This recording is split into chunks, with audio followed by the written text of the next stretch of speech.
Hello guys, how are you doing? My name is Jeff Dennis, your Creole teacher. In this video today, I'm going to teach you other ways to say good luck in Haitian Creole.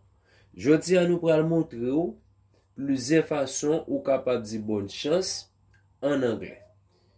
I ask you guys to watch this video at the end and then subscribe, comment and share it. Okay guys, let's get it. Break a leg.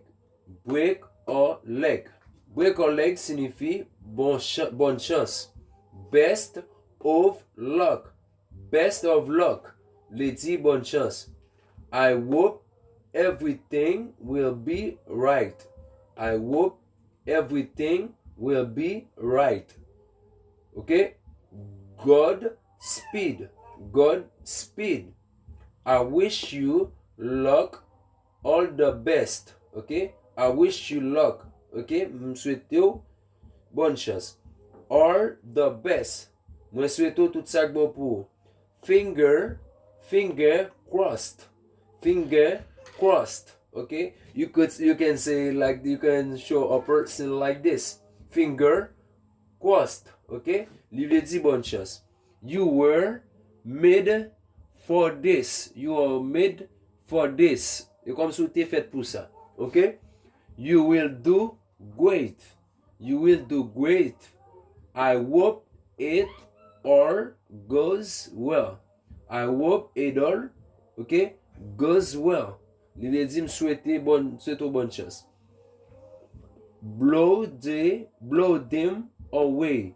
You could say blow them away. Okay? You can blow them away. Okay? Li le di bonne chance. When big time. When big time. Okay? Comme sou gen nan go tan. Okay? Bonne chance. May the force be with you. May the force be with you. I think guys you understand them. When you are speaking with someone, you can use them. Stop saying good luck every time you are speaking with someone. Okay? You can use one of them. Such as you can say break a leg. For example, the person that you are friendly with is winning. You could say break a leg. Okay? Break a leg. Best of luck. But I think that you understand it. Thanks for being watching it, guys. Thanks a lot.